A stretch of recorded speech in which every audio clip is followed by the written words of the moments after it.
සම්භාවිතාවය කියන පාඩම යටතේ ඔගොල්ලෝ මීට කලින් ඒ කියන්නේ 7 පන්තියේදී කතා කරලා තියෙන්නේ ඔකට තිබුණේ නම සිදුවීමක විය හැකියාව කියලා. හරිද?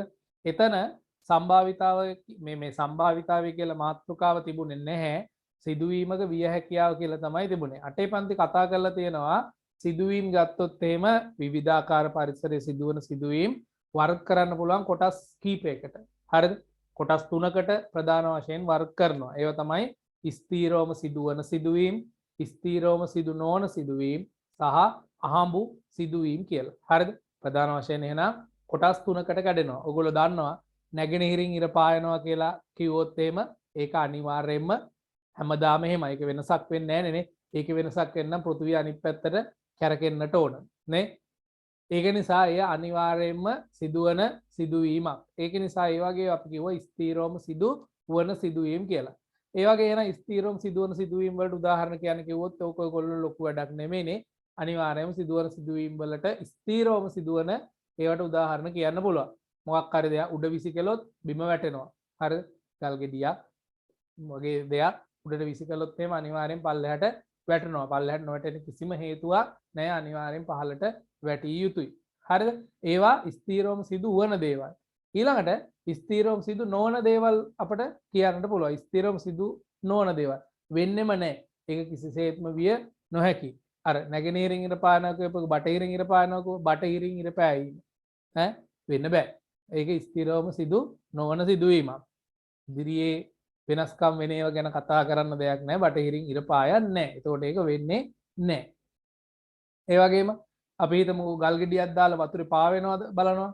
ගලක් දාලා වතුරේ පාවෙනවද කියලා බලනවා. ඈ ඕක හරියන විද්‍යාවට සමහරක් විට ඕගොල්ලෝ ඉගෙනගෙන ඇති මල මුහුද කියන එක ඉදිරියට සමහරක් විට ඇත්තේ ඒක අදාළ නෑ මෙතෙන්ට. සාමාන්‍ය වතුරට ගල් ගෙඩියක් දැම්මොත් එහෙම ඒක උඩ පාවීම කියන එක අපිට කිසිසේත් විය නොහැකි සිදුවීමක් විදියට තමයි ගන්නෙ. හරිද? ඒක වෙන්න බෑ කිසිසේත්. වෙන්න බැරි හේතුව තමයි අනිවාර්යෙන් ඔයගොල්ලෝ දන්නවා අත්දැකීමෙන්ම ගල් ගෙඩියක් දැම්මොත් එහෙම ඒක පල්ලෙහා වැටෙන්නම ඕන. වතුරේ පහළට ගිලෙන්නට ඕන. හරිද? එහෙනම් ඒ වගේ ඒවා ස්ථිරවම සිදු නොවන සිදුවීම්. ඊළඟට සමහර ඒවා තියෙනවා සිදු වෙන්නත් පුළුවන් සිදු නොවෙන්නත් පුළුවන්. හරි? අපි හිතමු අද වහිනවා. අද හවස වැස්සක් ඇතිවීම. සිදු වෙන්නත් පුළුවන් සිදු නොවෙන්නත් පුළුවන්. අපිට ඒක 100%ක් ෂුවර් කරලා කියන්න පුළුවන් කමක් නැහැ වෙයිද නැද්ද කියලා. මේ දවස් ටිකේම තිබුණු වාතාවරණය අනුව සමහරක් විට වැස්සක් ඇති වෙන්න වැඩි හැකියාවකුත් තියෙන්න පුළුවන්. හැබැයි වැස්ස ඇති වේද නැති වේද කියන එක හරියට ෂුවර් කරලා කියන්න පුළුවන් දෙයක් නෙමෙයි. ඒ වගේම කාසියක් දැම්ම කියලා කියමු. කාසියක් ඉහළ දාලා මැච් එකකට කලින් කාසියක් ඉහළ දාලා බලනවා සිරස ලැබෙනවද අගය ලැබෙනවද කියලා. දැන් අපි ටීම් දෙකක් නම් කවුරු හරි එක ටීම් එකක් ඉල්ලුවොත් එහෙම මේ කාසි ඉහළ දාලා සිරස යා ඉල්ලනවා. එයාට සිරස ලැබෙනවද? එහෙම කියන්න පුළුවන් කමක් නැත්තේ නැහැ. එහෙනම් ඒ වගේ ඒවා අපි ගන්නවා අහම්බෙන් සිදුවන සිදුවීම් කියලා. එතකොට ස්ථීරවම සිදු වෙන්නෙත් නැහැ, නොවෙන්නෙත් නැහැ. ඒ දෙක අතරමැද. ඒ කියන්නේ වෙන්නත් පුළුවන්, නොවෙන්නත් පුළුවන් මට්ටමේ සිදුවීම්. අන්න ඒ වගේ සිදුවීම් අපි කියනවා අහඹු සිදුවීම් කියලා. ඔය වචනේ ඔයගොල්ලෝ අහලා තියෙනවා. අච්චු පොතේත් ඔය ටික විස්තර කරනවා. බලන්න මැද දාලා තියෙනවා. මෙලෙස එදිනදා පරිසරයේ සිදුවන සිදුවීම්, ස්ථීරවම සිදුවන සිදුවීම්, ස්ථීරවම සිදු නොවන සිදුවීම් සහ අහඹු සිදුවීම් කියලා ප්‍රධාන වශයෙන් වර්ග කීපයකට වෙන් කරන්නට පුළුවන් කියලා. එහෙනම් ලියන්නකෝ සටහනක් දාගන්නකෝ. පරිසරයේ සිදුවන මාතෘකාව ලියලා තියෙන්නේ පරිසරයේ සිදුවන විවිධ සිදුවීම්, පරිසරයේ සිදුවන විවිධ සිදුවීම් පහත පරිදි වර්ග කළ හැක. පරිසරයේ සිදුවන විවිධ සිදුවීම් පහත පරිදි වර්ග කළ හැක. අංක 1 ස්ථීරවම සිදුවන සිදුවීම් අච්චුපතේ තියෙනවා. ස්ථීරවම සිදුවන සිදුවීම්. අංක 2 ස්ථීරවම සිදු නොවන සිදුවීම්. අංක 3 අහඹු සිදුවීම්. ස්ථීරවම සිදුවන සිදුවීම්, ස්ථීරවම සිදු නොවන සිදුවීම්, අහඹු සිදුවීම්. ලියා ගන්නකො ඉක්මනට. ස්ථීරවම සිදුවන, ස්ථීරවම සිදු නොවන හා අහඹු කියන සිදුවීම් ටික ගත්තම පුතේ මෙතන අපි ලකුණු දීමක් සිද්ධ කරනවා. හරිද? ඒ කියන්නේ මේකට ලකුණක් දෙනවා. දෙන ලකුණ එහෙම මේ 50න් 100න් එහෙම එකක් නෙමෙයි. හරිද? ස්ථීරවම සිදුවන සිදුවීමක් නම් අනිවාර්යයෙන්ම වෙනවා නම් අපි ඒකට දෙන ලකුණ තමයි 1. හරිද? ඒ වගේම ස්ථීරවම සිදු නොවන සිදුවීමක් නම් ඒකට අපි දෙන ලකුණ තමයි බිඳුව. සමහර වෙලාවට ඔයගොල්ලන්ට විභාගෙට කියනවා මොකක් හරි සිදුවීමක් දීලා ස්ථීරවම සිදු වෙනවා නම් මේකට දිය හැකි ලකුණ කුමක්ද? ස්ථීරව සිදු නොවන එකක් නම් මේකට දෙන ලකුණ කුමක්ද? එතකොට ඔයගොල්ලෝ දැනගන්න ඕන ස්ථීරවම සිදු වෙනවා නම් එක ලකුණක් එක කියන ලකුණ ස්ථීරවම සිදු නොවන එකක් නම් බිඳුව. ඊළඟට අහඹු සිදුවීම් තියෙනවානේ. මේ අහඹු සිදුවීම් නැත්නම් අපි කියමුකෝ වැස්ස ඇතිවීම උදාහරණයක් වලින් වැස්ස ඇතිවීම කියන එක ගත්තම පස්සේ අහඹු සිදුවීමක් හේතුව ඒක වෙනවාද නැද්ද කියලා අපිට ස්ථීරව කියන්න පුළුවන් කමක් නැත්තේ නැහැ. එහෙනම් මෙන්න මේ වගේ වට ලකුණු දෙනකොට මේක සමහරක් විට වෙන්නත් පුළුවන් සමහරක් විට නොවෙන්නත් පුළුවන්. එතකොට අපි මේකේ ලකුණ දෙන්නේ බිඳුවත් එකත් අතර කියලා. පැහැදිලිද මේ කියන කාරණේ? බිඳුවත් එකත් අතර කියලා තමයි අපි මේකේ ලකුණ දීම සිද්ධ වෙන්නේ. එහෙනම් ඔයගොල්ලන්ට දැන් ප්‍රශ්නයක් ඇහුවොත් එහෙම උත්තරයක් දී ගන්න පුළුවන්. ස්ථීරවම සිදුවන එකට එක ලකුණක්, ස්ථීරවම සිදු නොවන එකට බිඳුවක්, අහඹු සිදුවීමක් වුණොත් එහෙම බිඳුවත් එකත් අතර ලකුණක් විදිහට තමයි අපි ලකුණු ලබා දීම සිද්ධ කරන්නේ. ඒ වගේම තමයි මේ වගේ අවස්ථාවක තා පොඩ්ඩක් විස්තර කරන්න ඕන. දැන් අපි හිතමු කාසියක් කියලා. කාසියක් ගත්තොත් එහෙම ලැබෙන්න පුළුවන් ප්‍රතිඵල දෙකයි. කාසිය ඉහළ දැම්මොත් එක්කෝ සිරස ලැබෙන්න පුළුවන් නැත්නම් අගය ලැබෙන්නට පුළුවන්. සිරස හෝ අගය. සිංහ හෝ පොල්ල කියන එක. හරිද? සිරස හෝ අගය. බලන්න ඔයගේ සිරස ලැබීමයි අගය ලැබීමයි ගත්තොත් එහෙම ක්‍රිකට් තරගයක් වුණොත් එහෙම දෙපැත්තක් ඉන්නේ. කාසිය දාලා එක පැත්තක් ඉල්ලනවා. ඒ පැත්තට ලැබෙන්නත් පුළුවන් අනිත් පැත්තට ලැබෙන්නත් පුළුවන්. ඒ පැත්තට ලැබුණා කියන්නේ අනිත් පැත්තට නොලැබුණා. ඒ පැත්තට ඉල්ලන පැත්තට නොලැබෙනවා කියන්නේ අනිත් පැත්තට ලැබෙනවා කියන එක. එතකොට දෙපැත්තටම මේක එකිනෙකට සමාන හැකියාව තමයි තියෙන්නේ. එතකොට කාසියක් වගේ එකක් ඉහළ දාලා සිරස හෝ අගය ලැබීම මොකක් හරි දෙකෙන් එකක් සිරස ඉල්ලුවා කියමුකෝ. සිරස කියන ප්‍රතිඵලය බලාපොරොත්තු වුණොත් එයාට ලැබෙන්නේ 150ක් නේ. 150ක් අපි දන්නවා භාගයක්. හරිද? භාගයක් විදියට අපිට මේකේ විය හැකියාවට දෙන්න පුළුවන් ලකුණු තීරණය කරන්න පුළුවන්. මෙන්න මේ විදියට. හරිද? දැන් මේ සිදුවීම ගත්තොත් එහෙම සිරස හෝ අගය කියලා ප්‍රතිඵල දෙකයි තියෙන. ප්‍රතිඵල දෙකක් තියෙන නිසා මොකක් හරි එකක් ලැබීමේ හැකියාව භාගයක් විදියටයි ගත්තේ. නමුත් මෙතනින් ඉස්සරහට යනකොට සමහර සිදුවීම් තියෙනවා. හරිද? දැන් මේ කාල සීමාව කියලා අපි කියමුකෝ මේ වහින කාල සීමාව. හරිද? අද වැස්සක් ඇතිවීම. අද වැස්සක් ඇතිවීම.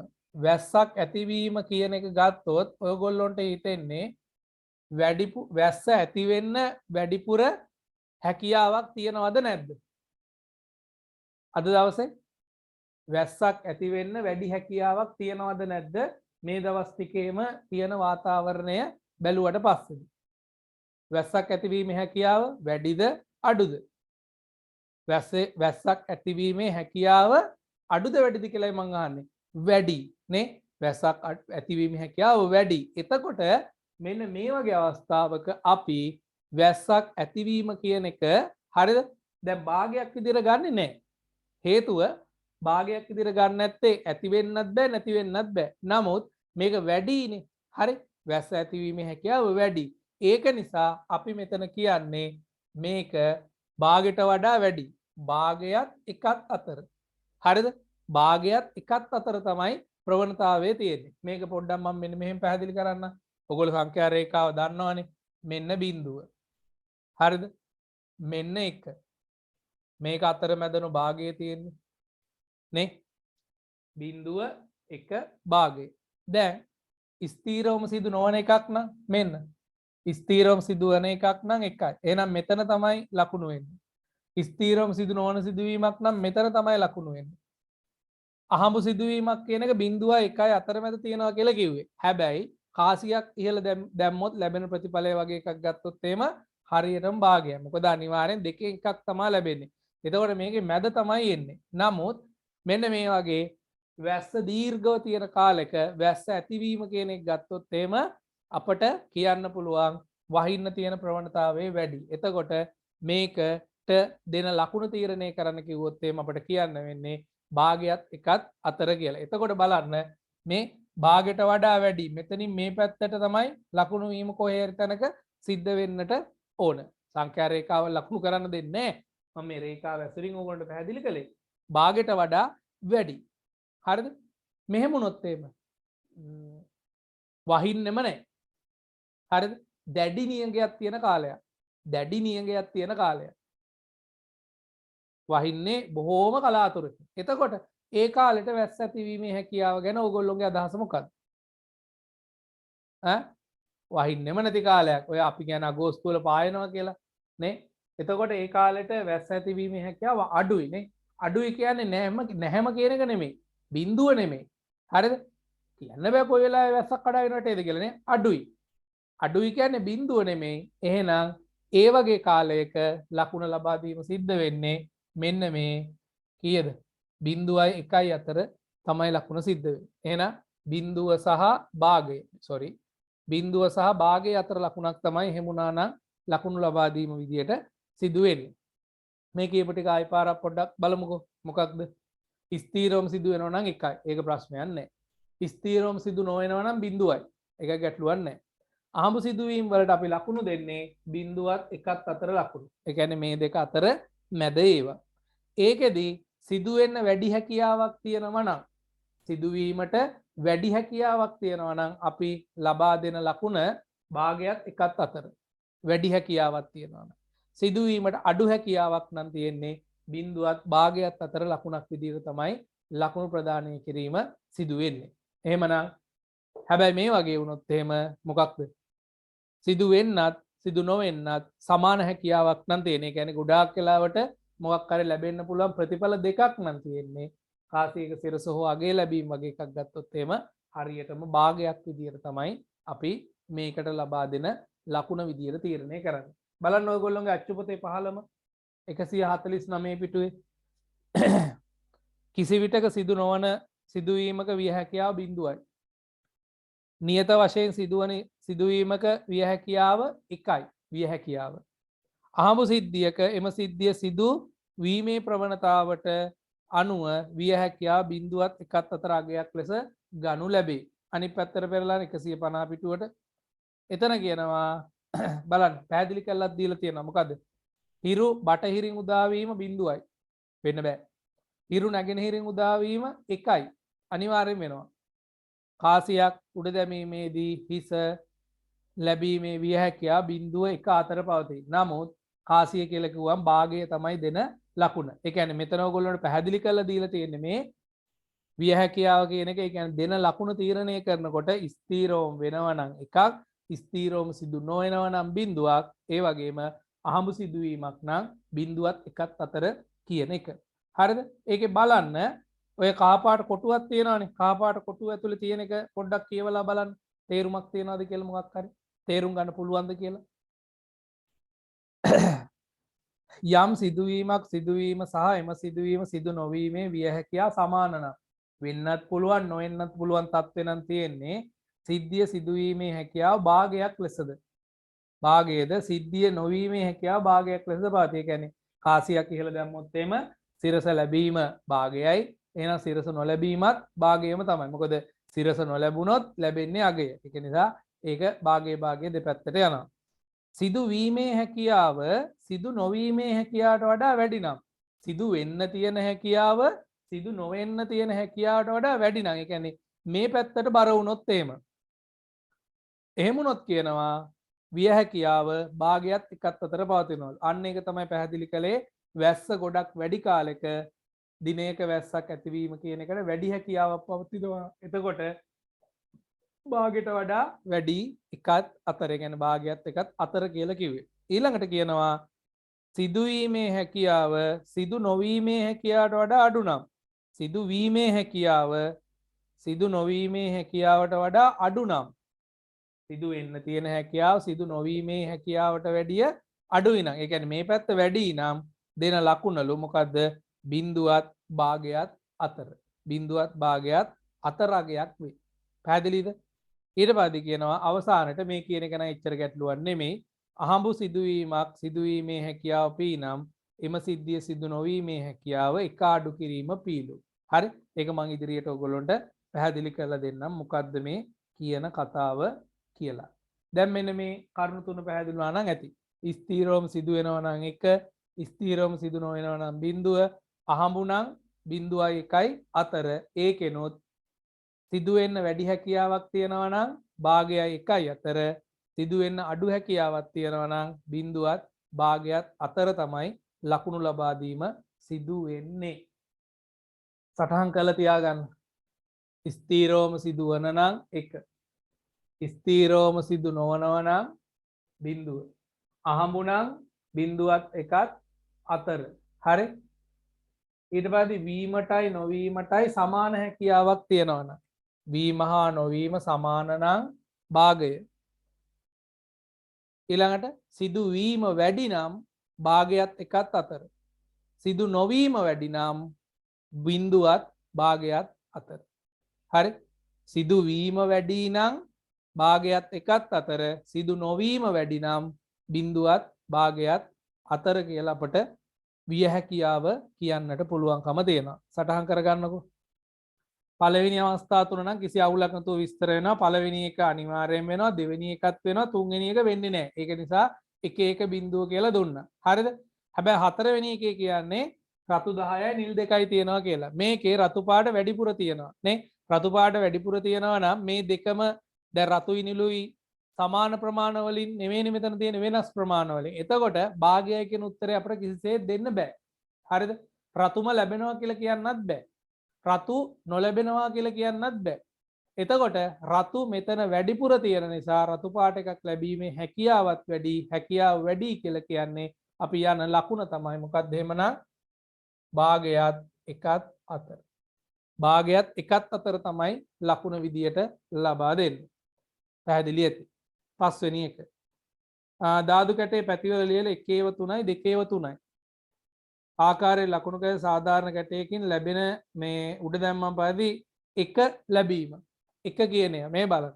ධාතු කැටේ ලියලා තියෙන 1/3කුයි 2/3කුයි. එතකොට 1 තියෙන්නේ පැති 3ක 2 තියෙන්නේ පැති 3ක. එතකොට දෙපැත්තටම බැලන්ස්. එහෙනම් මෙතෙන්ට දෙන ලකුණ භාගය.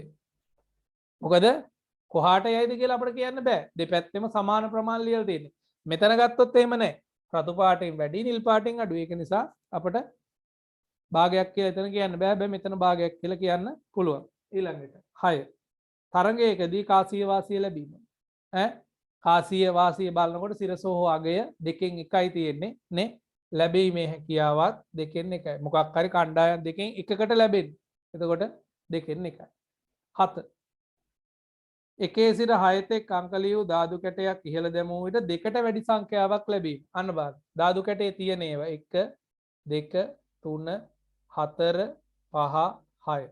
දෙකට වඩා වැඩි කියලා කිව්වම පරිදි මේ ටික දෙකට දෙක හෝ දෙකට වඩා අඩු කිව්වොත් එහෙම නැත්තම් දෙකට වඩා වැඩි නම් මේ ටික දෙකට වඩා අඩු නම් එකයිනේ නේ. හැබැයි දෙකට වඩා වැඩි අවස්ථා මෙතන 4ක් තියෙනවා. එතකොට වීමට වැඩි හැකියාවක් තියෙනවා. වීමට වැඩි හැකියාවක් නම් අපි ලබා දෙන්නේ භාගයත් එකත් අතර කියන ලකුණ. භාගයත් එකත් අතර. ඊළඟට 8. ඔත්තේ සංඛ්‍යා දෙකක ඓක්‍ය රට්ටේ සංඛ්‍යාවක් වීම. උදාහරණයක් විදිහට හිතන්න. ඔත්තේ සංඛ්‍යා දෙකක් 3යි 5යි එකතු කළාම 8යි. ඊළඟට 11යි 3යි එකතු කළාම 14යි. මොනවාද? අනිවාර්යෙන් ඉරට්ටේ සංඛ්‍යා ලැබෙන්නේ. අනිවාර්යෙන් සිදුවන සිදුවීමක් නම් අපි ලබා දෙන ලකුණ තමයි 1 කියලා කියන්නේ. අනිවාර්යෙන් සිදුවන සිදුවීමක්. ඊළඟට 9. ඔබේ පන්තියේ තෝරාගත් ළමයෙකුගේ උපන්දිනය ජනවාරි 2 වීම. ඔබේ පන්තියේ ළමයෙකුගේ උපන්දිනේ ජනවාරි 2 වීම. ස්ථීරවම සිදු වෙනවද? එහෙම නැහැ. ස්ථීරවම සිදු නොවේද? ඒක කියන්නත් බෑ. හරිද? වෙන්නත් නොවෙන්නත් සමාන හැකියාවල් නෙමෙයි තියෙන්නේ. වෙන්න වැඩි හැකියාවක් තියනවද? ඒ කියන්නේ ජනවාරි 2 වෙනිදා ඉපදීම වැඩි හැකියාවක්ද තියෙන අඩු හැකියාවක්ද? අවුරුද්දර දින 365ක් තියෙනවා නේ. අවුරුද්දර දින 365න් ජනවාරි 2 කියලා කියන්නේ එක දවසක්නේ. අවුරුද්දර දින 365ක් තියෙනවා. ඒකෙන් ජනවාරි 2 කියලා කියන්නේ එක දවසක්. හරි? එහෙම හිතන්න. එතකොට වෙන්න තියෙන හැකියාව අඩුයි නේ අඩුයි. ඒක නිසා එන්නේ බිඳුවත් භාගයත් අතර. බිඳුවත් භාගයත් අතර තමයි ලකුණ එන්නේ. හේතුව ඉතින් දින 360 ගානක් තියෙනවා නම් ජනවාරි 2 කියලා කියන්නේ එක්තරා දවසක් විතරයි. ඒකට සිදු වෙන්න අඩු හැකියාවක් තියෙන්නේ. අඩු හැකියාවක්. ඊළඟට 10 මිනිසෙකු මිය යන දවස සද්දාවක් වීම. මිනිසෙකු මිය යෑමේ හැකියාව සවුදා දවසක් වීම කියලායි කියන්නේ. සතියේ දින තියෙනවානේ 7ක්නේ. සවුදා අඟහරුවාදා බදාදා බ්‍රහස්පතින්දා සිකුරාදා සෙනසුරාදා ඉරිදා නේ. එතකොට සවුදා නෙමෙයි තා දවස් 6ක් ඉතුරුයිනෝ. ඒ දවස් 6 වැඩිපුර වෙන්න හැකියාවක් තියෙනවා. එහෙනම් එතන එන ලකුණ තමයි බිඳුවත් භාගයත් අතර. මොකද වෙන්න තියෙන හැකියාව අඩුයි. ඔන්න එහෙනම් ඔයගොල්ලෝ පැහැදිලිද මේ කියපු කතාව? ලකුණක් තීරණය කරනකොට කොහොමද ඒ ලකුණ දෙන්නේ කියලා. පාඩමේ තව ඔන්න පුංචි අලුත් දෙයකට යන්නයි හදන්නේ. හරිද? ඔයගොල්ලෝ 7 පන්ති ඉගෙන ගත්තා පරීක්ෂණ හා ප්‍රතිඵල කියලා එකක්. නේ? මොකක් හරි සිදුවීමක් ගත්තොත් ඒකේ පරීක්ෂණය ලියනවා ප්‍රතිඵල ලියනවා. හරිද? අපි හිතමු කාසියක් ඉහළ දැමීම කියලා. පරීක්ෂණය තමයි කාසියක් ඉහළ දමා ලැබෙන පැත්ත නිරීක්ෂණය කිරීම. එතකොට අර පරීක්ෂණය කියන එකට හැමතිස්සෙම නිරීක්ෂණය කිරීම කියන වචනය ලියන්නට ඕන. ඊට පස්සේ ඕකෙන් ප්‍රතිඵල ටිකක් ලැබෙනවානේ. අපි හිතමු කාසියක් ඉහළ දැමීම කියලා. කාසියක් ඉහළ දැමීම. කාසියක් ඉහළ දැමීම. කාසියක් ඉහළ දැමීමේ ප්‍රතිඵල ඔයගොල්ලෝ ලියන්න කිව්වොත් එහෙම ලියන්න පුළුවන් මොනවාද? එක්කෝ සිරස නැත්තම් අගය කියලා. ඔන්න ඔය වගේ සමහරක් විට සිදුවීමක් දීලා ඔයගොල්ලොන්ට ඒකේ ලැබෙන්න පුළුවන් ප්‍රතිඵල ලියන්න කියලා කියන අවස්ථාව තියෙනවා. හරිද? අංක 1 විදිහට ලියන්නකෝ. කාසියක් ඉහළ දැමීමේ පරීක්ෂණයේ ප්‍රතිඵල ලියන්න. කාසියක් ඉහළ දැමීමේ පරීක්ෂණයේ ප්‍රතිඵල ලියන්න. කාසියක් ඉහළ දැමීමේ පරීක්ෂණයේ ප්‍රතිඵල ලියන්න. ප්‍රතිඵල තමයි සිරස නැත්තම් අනිත් එක අගය. සිරස අගය.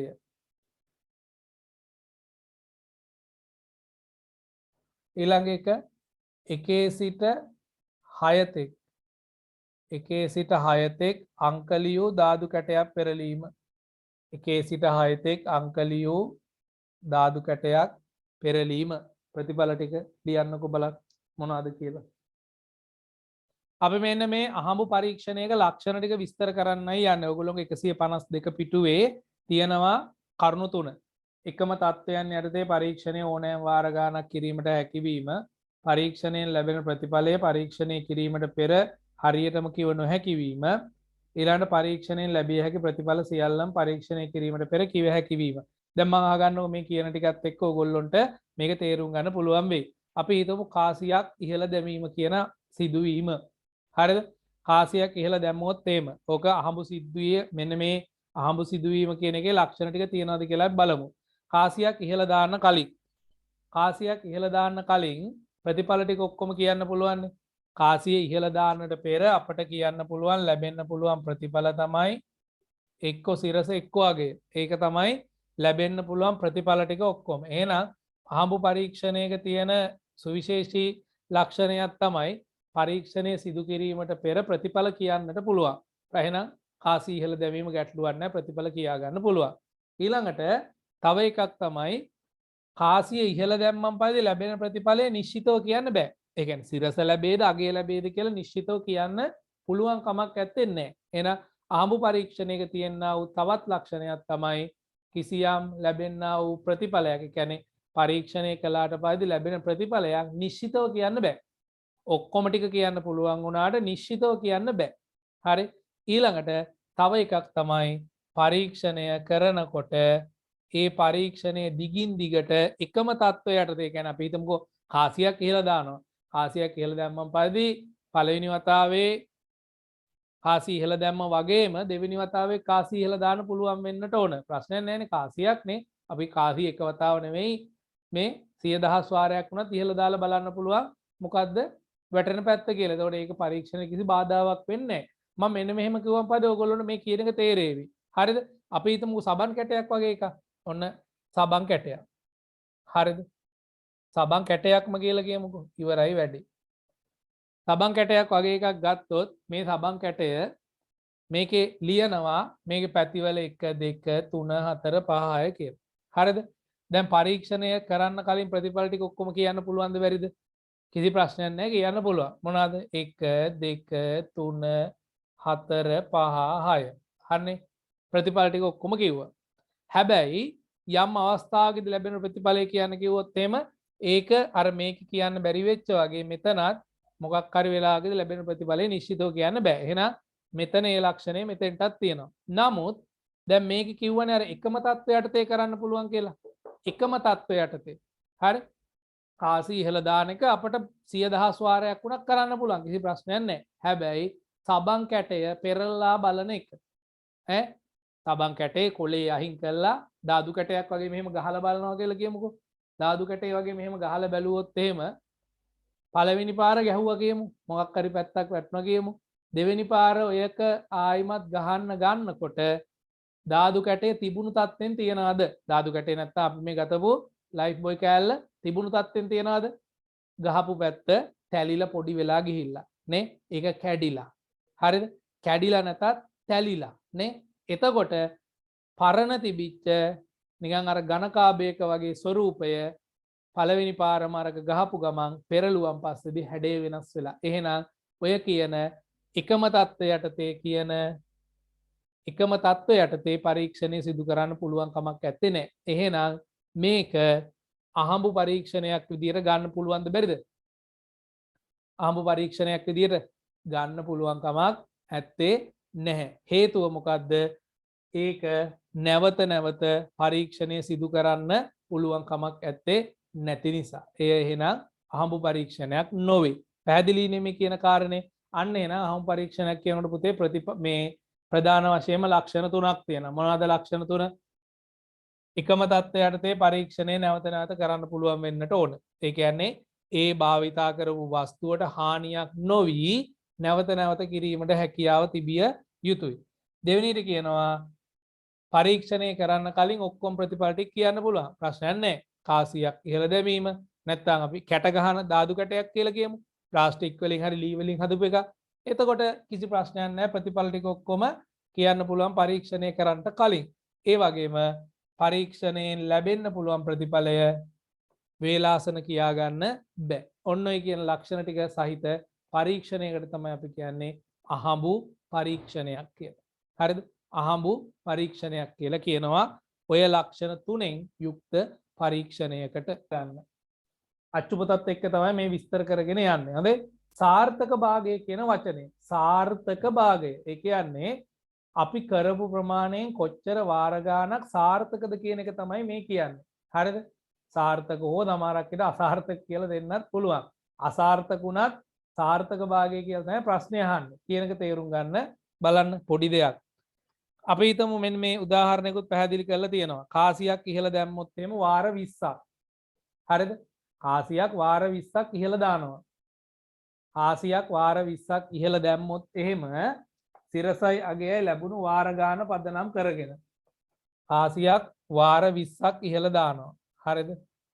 වාර 20ක් ඉහළ දැම්මම සිරස ලැබෙනවා වාර 11ක් අගය ලැබෙනවා එහෙනම් වාර 9ක්. ඇයිති 20ක් වෙන්නනේ තියෙන්නේ. වාර 20ක් කාසිය දැම්මම සිරස 11 වාරයක් ලැබිලා අගය 9 වාරයක් ලැබිලා. ඕගොල්ලොන්ට අහන්නේ මොකද්ද? සිරස ලැබීමේ සාර්ථක භාගය. හරිද? සිරස ලැබීමේ සාර්ථක භාගය ඇහුවොත් එහෙම මෙන්න ඔයගොල්ලෝගෙන් අහන ප්‍රශ්නය තමයි සිරස ලැබීමේ සාර්ථක භාගය. සිරස ලැබීමේ සාර්ථක භාගය. ඔක්කොම කරලා තියෙනවා වාර 20ක් නේ. සිරස ලැබිලා තියෙනවා 11ක්. එහෙනම් අපි කියනවා සිරස ලැබීමේ සාර්ථක භාගය 20න් 11ක් කියලා. ඊට පස්සේ ඔයගොල්ලෝගෙන් අහන්න පුළුවන් ඔය වගේම අගය ලැබීමේ සාර්ථක භාගය. අගය ලැබීමේ සාර්ථක භාගය 20න් කීයද? අගය ලැබීමේ සාර්ථක භාගය අපිට කියන්න පුළුවන් 20න් 9ක් කියලා. හරිද? පරීක්ෂණයක් කළා. ඔන්න 50ක් කළා කියමුකෝ. කාසියක් දැම්ම 50 වාරයක්. හරිද? ඒකෙන් සිරස ලැබුණා 24 වාරයක්. කාසියක් 50 වාරයක් ඉහළ දැම්මා සිරස ලැබුණා 24 වාරයක්. ඉතින් අහනවා සිරස ලැබීමේ සාර්ථක භාගය කීයද? සිරස ලැබීමේ සාර්ථක භාගය 50න් 24යි. අගය ලැබීමේ සාර්ථක භාගය ඇහුවොත් කොච්චරද? අගය ලැබීමේ සාර්ථක භාගය ඇහුවොත් එහෙම අගය ලැබීමේ සාර්ථක භාගය අපට කියන්න පුළුවන් මෙතන ඉතුරු ටිකනේ 50යි මෙතෙන්ට 24ක් නම් මෙතෙන්ට 26ක් වෙනවා 50න් 26යි. පැහැදිලිද මේ සාර්ථක භාගය කියන එක? ඒ කියන්නේ පරීක්ෂණයක් කරලා මොකක් හරි දෙයක් ලැබෙන්නා වූ වාර ගණන අර කරපු වාර ගානේ භාගයක් විදියට ලිව්වම පස්සේ අපි කියනවා ඒකට සාර්ථක භාගය කියලා.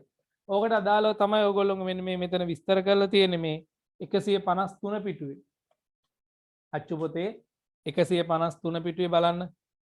වගුවේ තියෙන්නේ දිග වගුවක් තියෙනවා පරීක්ෂණය කළ වාර ගාන 1යි. හරිද? ඊට පස්සේ පරීක්ෂණය 1යි. ඊට පස්සේ සිරස ලැබිලා නම් අගේ ලැබෙන විදියක් නැහැ නෝ. ඒකට අනුව හිස ලැබීමේ සාර්ථක භාගය 1න් 1යි. කරපු වාර ගානෙන් 1ක්. අනිත් එක බිඳුවයි. ඊළඟට වාර දෙකක් කළොත් සිරස 1යි අගේ 1යි. ඒ කියන්නේ පරීක්ෂණයක් කළා බලලා මේ කියන්නේ. හොඳේ. එතකොට දෙකටම දෙකෙන් එක දෙකෙන් එක. වාර 3ක් කරනවා. සිරස 1යි අගේ 2යි. එතකොට සිරස ලැබීමේ සාර්ථක භාගය 3න් 1යි. අගේ ලැබීමේ සාර්ථක භාගය 3න් 2යි. හරිද? පැහැදිලිද මේ කියන එක? වගුවේ අවසානයෙන් බලන්නකෝ. වගුවේ අවසානයේ තියෙන වාර 20ක්. වාර 20ක් කළාම සිරස ලැබිලා වාර 11ක්, අගේ ලැබිලා වාර 9ක්. එතකොට සාර්ථක භාගය කියන්නේ කොච්චරක්ද? සිරස ලැබීමේ සාර්ථක භාගය 20න් 11යි. අගේ ලැබීමේ සාර්ථක භාගය එහෙමනම් 20න් 9යි. සාර්ථක භාගය කිව්වා කෙටියෙන් මතක තියාගන්න පරීක්ෂණයක් කරලා ලැබෙන ප්‍රතිඵලය අනුව සමස්ත ප්‍රතිඵල ගානෙන් භාගයක් විදියට ලියන්නයි තියෙන්නේ. බොහොම කලාතුරකින් තමයි ප්‍රශ්නයක් විදියට අපෙන් අහන්නේ. එහෙමනම් මෙන්න මෙතනින් පස්සේදී අපි යනවා සම්භාවිතාවය. දැන් මෙච්චරලා පාඩමේ මාතෘකා සම්භාවිතාවය වුණාට සම්භාවිතාවය කියලා කිව්වේ නෑනේ. සම්භාවිතාවය කියන එක කොහොමද ගණනය කරන්නේ කියලා. හරිද? මේ සාර්ථක භාගය කියලා කියපු එකම වගේ තමයි සම්භාවිතාවයත් කියන්නේ. අපි හිතමුකෝ මෙහෙම. ඕගොල්ලෝගෙන් අහනවා කාසියක් ඉහළ දැමීමේ පරීක්ෂණයේ සිරස ලැබීමේ සම්භාවිතාවය කීයද? නැත්නම් පරීක්ෂණාත්මක සම්භාවිතාවය කීයද? වචනයක් කියනවා පරීක්ෂණාත්මක. හොඳේ. විභාගෙට නම් ඕක අහන්නේ. කාසියක් ඉහළ දැමීමේදී සිරස ලැබීමේ සම්භාවිතාවය. සිරස ලැබීමේ සම්භාවිතාවය කොප්මණද කියලා ප්‍රශ්නය අහයි. ඉතින් කාසියක් දානකොට අපි දන්නවා ප්‍රතිඵල දෙකයි. මොකද්ද? එක්කෝ සිරස එක්කෝ අගය. සිරස ලැබීමේ සම්භාවිතාවය නම් උත්තරේ දෙන්න පුළුවන් දෙකෙන් එකක් කියලා. සිරස ලැබීමේ සම්භාවිතාවය නම් දෙකෙන් එකයි. මොකද ප්‍රතිඵල දෙකයි තියෙන්නේ. සිරසයි අගයයි කියලා. ඒක තමයි මේ යට්ටලියේ ප්‍රතිඵල ගන්න. සිරස ලැබෙන්න පුළුවන් එකයි. ඒක නිසා දෙකෙන් එකයි. අපි හිතමුකෝ ධාතු කැටයක් පෙරලීම. 1 සිට 6 තෙක් අංකලියෝ ධාතු කැටයක් පෙරලනවා.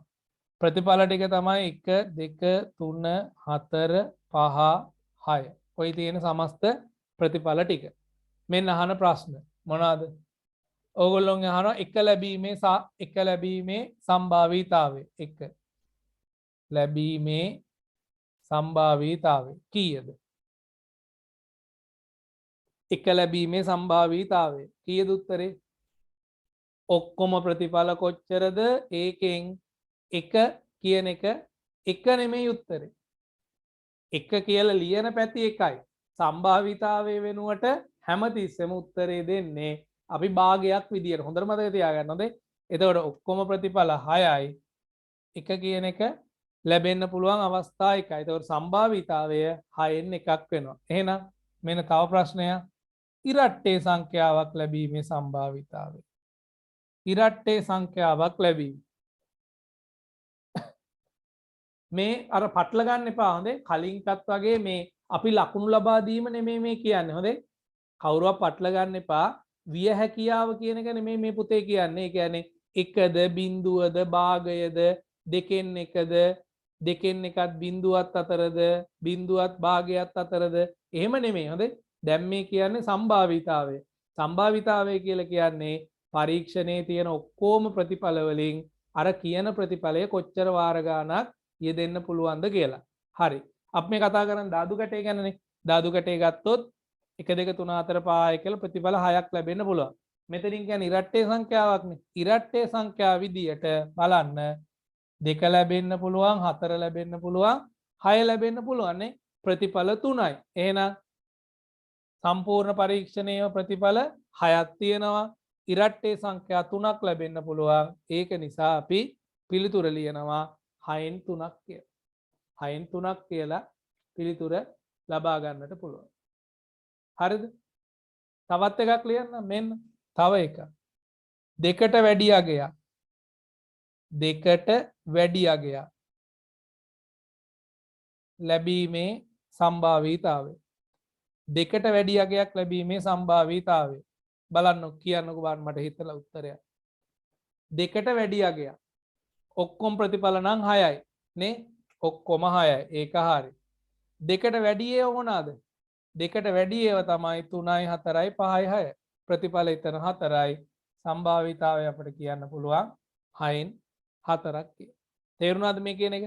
එහෙනම් සම්භාවිතාව විදියට අපි කියන්නේ කිසියම් පරීක්ෂණයක ලැබෙන්න පුළුවන් ප්‍රතිඵල ඔක්කොම ටිකෙන් අර කියන දෙයට අදාළ ප්‍රතිඵල කොච්චරක්ද කියලා ඒක හැම වෙලාවෙම භාගයක් විදියට තමයි ඉදිරිපත් කිරීම කරන්නේ. විය හැකියාවත් එක පටල ගන්න එපා.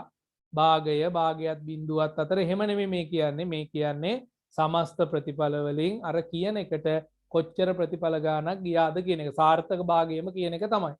හරිද? සාර්ථක භාගය කියන එක ගන්නේ පරීක්ෂණයක් කළා වාර ගාන පදනම් කරගෙන. හැබැයි මෙතන වෙන්න දේ තමයි මොකක්ද? පරීක්ෂණයෙන් ලැබෙන්න පුළුවන් ප්‍රතිඵල ටික ඔක්කොම කොච්චරක්ද කියලා හිතුවා. ඒකෙන් කියන එකට අදාළ ප්‍රතිඵල කොච්චර තියෙනවද කියලා. අහගන්නකෝ. දැන් මෙන්න අපි මේ අර කතා කරපු කරුණු දෙකෙන් සාර්ථක භාගයයි සහ පරීක්ෂණාත්මක සම්භාවිතාවයයි කියන කරුණු කතා කරන්න යන්නේ. 29 අභ්‍යාසයේ පළවෙනි ගානේ කියනවා මේකේ තිබුණලු පබළු තුනක්. මොනවාද? රතුයි, නිලුයි, කහයි කියලා. හරිද? මේ පරීක්ෂණය 50 වාරයක් කළාලු. කලම් පස්සේ ලැබුණු ප්‍රතිඵල තමයි මේ තියෙන්නේ. රතු පාට 18 වතාවක් ලැබිලා, ඊට පස්සේ නිල් පාට 17 වතාවක් ලැබිලා, කහ පාට 15 වතාවක් ලැබිලා. ඕගොල්ලෝගෙන් අහන ප්‍රශ්න මෙන්න මොකද්ද? රතු පබළුවක් ලැබීමේ පරීක්ෂණාත්මක සම්භාවිතාවය. රතු පබළුව ඔක්කොම වාර කොච්චරක්ද? ඔක්කොම වාර 50යි නේ. ඔක්කොම වාර 50යි. රතු පාට ලැබීම අහන්නේ. එහෙනම් රතු පාට ඉතින් වාර කීයද? 18ක් නේ ලැබිලා තියෙන්නේ. උත්තරේ ලියන්න පුළුවන් 50න් 18. ඉතින් බලන්නකෝ. ලොකු ප්‍රශ්න නෙමෙයි නේ. පරීක්ෂණය කරපු වාර ගාන දෙනවා. ඒක ලැබුණු ප්‍රතිඵල ගාන දෙනවා. භාගයක් විදිහට ලිව්වම ඒකට කියනවා අපි පරීක්ෂණාත්මක සම්භාවිතාවය කියලා. දෙවෙනි එක. නිල් පබළුවක්. නිල් පබළු 17යි තියෙන්නේ. එහෙනම් 50 වාරයක් කළා 17 වාරයක් ලැබුණා. තුන්වෙනි කොටසටත් උත්තරේ දෙනවා. මොකද්ද? කහ පබළුවක්. කහ 15යි ලැබිලා තියෙන්නේ. කීයෙන්ද? 50න් 15ක් කියලා අපට පිළිතුර දෙන්නට පුළුවන්. 50න් 15. ඔයගොල්ලෝ දෙවෙනි ප්‍රශ්නේ කරන්න එන. දෙවෙනි ප්‍රශ්නේ කරගෙන යන්න. මම කරන්න. මේකේ වාර 40ක් තමයි ඔක්කොම. ඒ කියන්නේ මෙතන ඔක්කොම තියෙනවා වාර 40ක්. පළවෙනි කොටස. මොකද්ද කියන්නේ? අංක 2 ලැබීමේ පරීක්ෂණාත්මක සම්භාවිතාවය. ඉතින් පැහැදිලිව පේනවනේ මෙන්න. අංක 2 ලැබිලා තියෙන්නේ 11යි 40න් 11යි.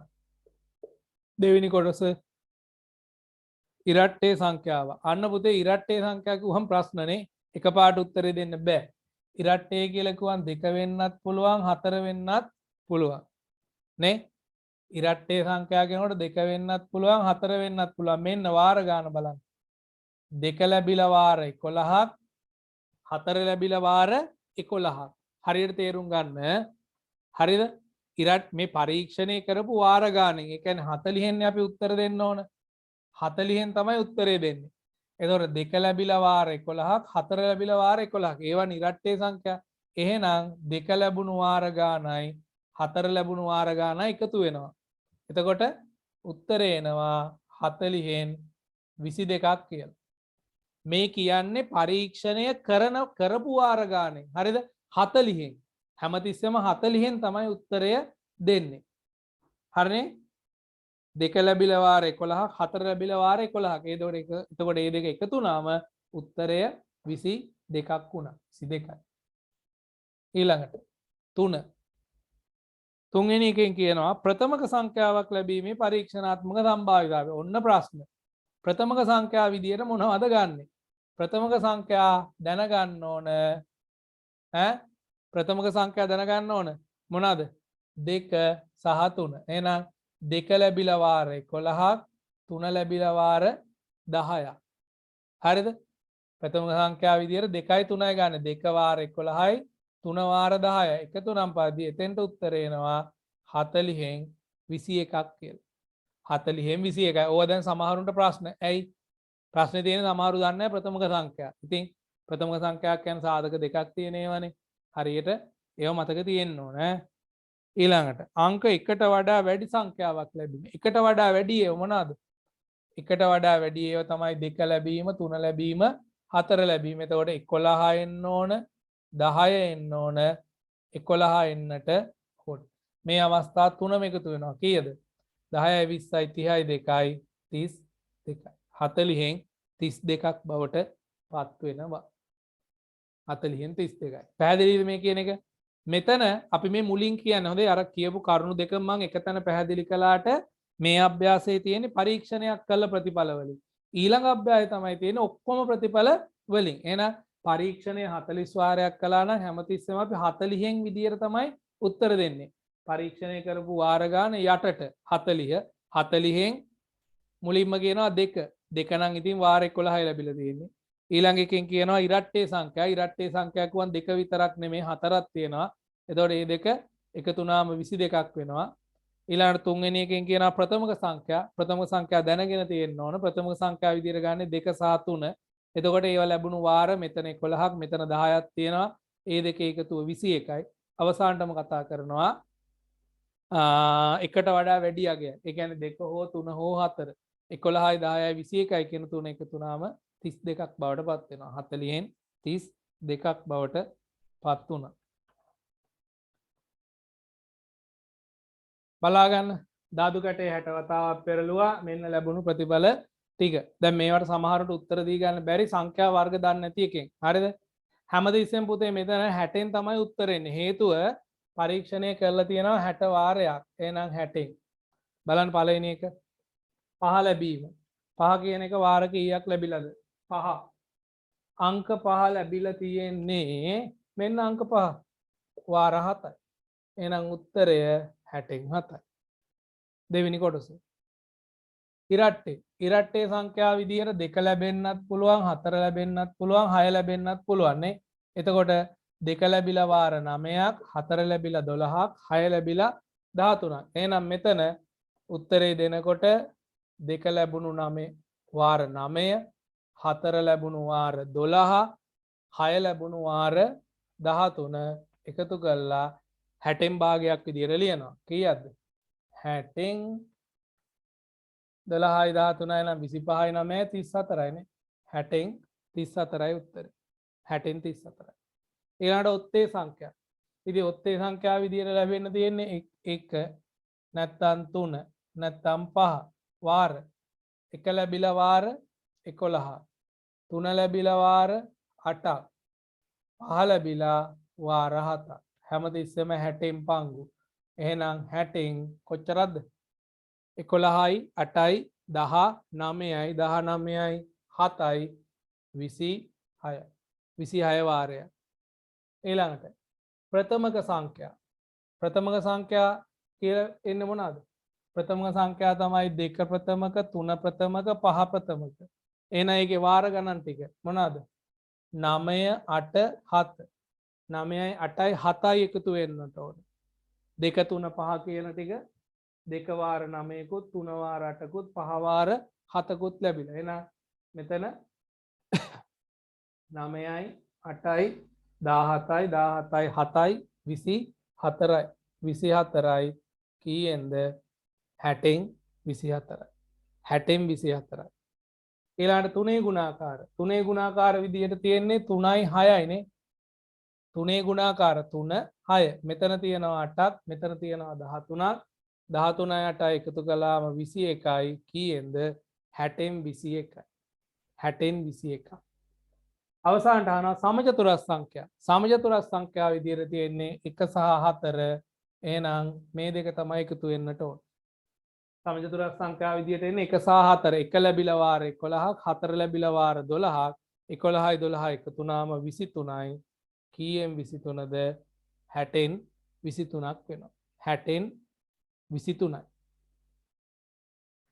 2යි 1යි 3යි 1යි 1යි 2යි 23ක් 60න් 23ක්. මේ පාඩමේ අවසානට අපි යන්නේ. දැන් අපි ඉස්සෙල්ලා එකේ කතා කළේ පරීක්ෂණයක් සිදු කරලා ඒකෙන් ලැබෙන ප්‍රතිඵල ගාන අනුව පරීක්ෂණාත්මක සම්භාවිතාවය. දැන් අපි මේ කතා කරන්නේ සෛද්ධාන්තික සම්භාවිතාවය. මේ පාඩමේ මේ දෙකෙන් විතරයි ප්‍රශ්න අහන්න තියෙන්නේ. හරිද? පරීක්ෂණයක් කළා ඒ පරීක්ෂණය කරපු වාර ගානෙන් කොච්චර වාර ගානක් ලැබුණද කියලා අහයි. නැත්නම් අහයි සෛද්ධාන්තික සම්භාවිතාවය කියලා. සෛද්ධාන්තික සම්භාවිතාවය කියලා කියන්නේ පරීක්ෂණයකින් ලැබෙන්න පුළුවන් ප්‍රතිඵල ගණන අනුව. මම මේක ඉස්සෙල්ලා විස්තර කළා. හරිද? පරීක්ෂණයකින් ලැබෙන්න පුළුවන් ප්‍රතිඵල ගණන අනුව ලැබෙන සම්භාවිතාවය තමයි මේ සෛද්ධාන්තික සම්භාවිතාවය කියලා කියන්නේ. කලින් කියපු කාරණේ නැවත වාරයක් මතක් කරනවා. එකේ ඉඳලා 6ට වෙනකන් ලියපු ධාතු කැටයක් කියලා කියමු. ධාතු කැටයක් ඉහළ දැමීම. හරිද?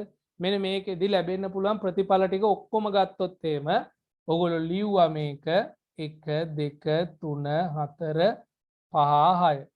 ඔය තමයි මේ පරීක්ෂණයෙන් ලැබෙන්න පුළුවන් ප්‍රතිඵල ටික ඔක්කොම ටික. හරිද? එතකොට අර කලින් වගේ මෙතෙන්දි කියන්නේ ධාතු කැටේ මෙච්චර වාර ගානක් පෙරලනවා කියලා. පරීක්ෂණයට අදාළ ද්‍රව්‍ය මේක මේකෙන් ලැබෙන්න පුළුවන් ප්‍රතිඵල ටික පදනම් කරගෙන තමයි උත්තර දෙන්නේ. කලින් කේනම් කිව්වේ ධාතු කැටේ 60 වාරයක් පෙරළුවා කියලා. මෙතන එහෙම නෙමෙයි. ධාතු කැටේ ලැබෙන්න පුළුවන් ප්‍රතිඵල ගණන අනුව ප්‍රතිඵල 6යිනේ. මෙන්න මේ ප්‍රතිඵල 6න් එක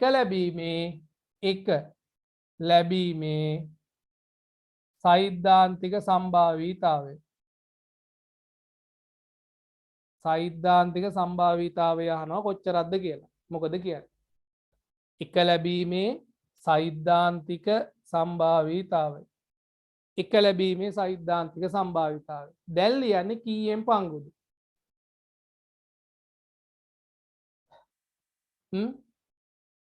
ඔක්කොම ප්‍රතිඵල ගාන පදනම් කරගෙන කියන්නේ ප්‍රතිඵල 6යි නේ.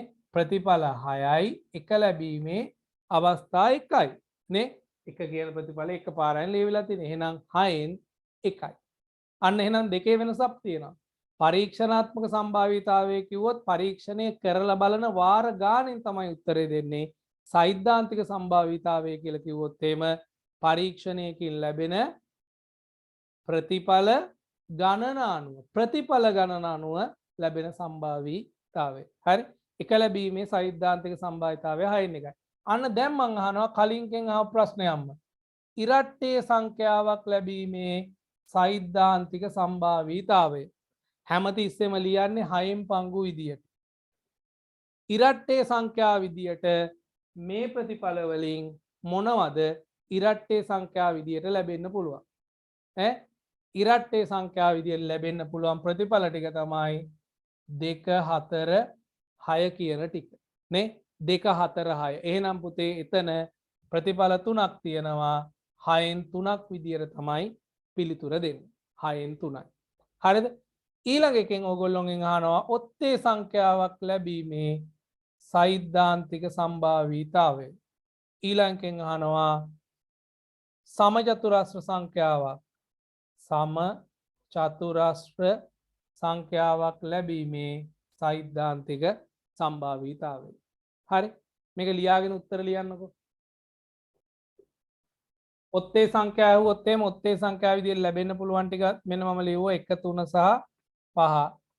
එක 3 සහ 5 තමයි ප්‍රතිඵල ටික. එහෙනම් සම්භාවිතාවය අපිට කියන්න පුළුවන් 6න් 3යි. සමස්ත ප්‍රතිඵල 6යි ඒකෙන් 3ක්. ඊළඟ සමචතුරස් සංඛ්‍යා සමචතුරස් සංඛ්‍යා විදියට ලැබෙන්න පුළුවන් 1යි 4යි. එතකොට 2යි තියෙන්නේ එතන. එහෙනම් සෛද්ධාන්තික සම්භාවිතාව වෙනවා 6න් 2ක් කියලා. 6න් 2ක් කියලා. යන්නකෝ ඊළඟ ප්‍රශ්නෙට. 29යි 3 අභ්‍යාසයේ දෙවෙනි ගාන. 29යි 3 අභ්‍යාසයේ දෙවෙනි ගණනට යන්න. එහෙනම් මෙතන සමස්තය තියෙනවා 6ක්. සුදු 3යි කළු 2යි නිල් 1යි. ප්‍රශ්න අහනවා පළවෙනි කොටස. සුදු පබළුවක්. සුදු පාටින් 3යි. එහෙනම් සම්භාවිතාව 6න් 3යි. දෙවෙනි කොටස කළු පබළුවක්. කළු ඒව 2යි. සම්භාවිතාව 6න් 2යි. ඊළඟ එක අහනවා නිල් පබළුවක්. නිල් පාට ඒව 1යි. 6න් 1යි. ඊළඟට හතරවෙනි කොටස අහනවා හතරවෙනි එක අහනවා සුදු හෝ කළු. සුදු වෙන්නත් පුළුවන් කළු වෙන්නත් පුළුවන්. බලන්න. සුදු පාට ඒවා 3ක් තියෙනවා කළු පාට ඒවා 2ක් තියෙනවා. එතකොට සම්භාවිතාවය 6න් 5යි. ඒ දෙකේ එකතුව 6න් 5යි. හෝ කියලා කිව්වම පස්සේ මේ දෙක එකතු කරන්න කෙනෙක් කියන්නේ ඈ. ඊළඟට කළු බබළුවක් නොලැබීම. කළු නොලැබීම. බලන්න. පොඩ්ඩක් ප්‍රශ්න වෙනස් කරලා පස්වෙනි කොටසෙන් කළු නොලැබීම. මෙන්න බලන්න කළු පාට ඒවා 2යි. ඒ දෙක ඇතෑරියොත් එම කීයක් තියනවද? කළු පාට ඒවා 2යි. ඒ දෙක නැතුව අනිත් ඒවා එතකොට 3යි 1යි 4යි. එතකොට 6න් 4යි. 6 වෙනි කොටස රතු බබළුවක් ලැබීම. මේකේ රතු නැත්. එතකොට 6න් බිඳුවයිනේ. බිඳුව කියලා උත්තරේ ලිව්වත් හරි. 6න් බිඳුවයි නැත්තම් බිඳුවක් කියලා පිළිතුර ලබා දෙන්න පුළුවන්.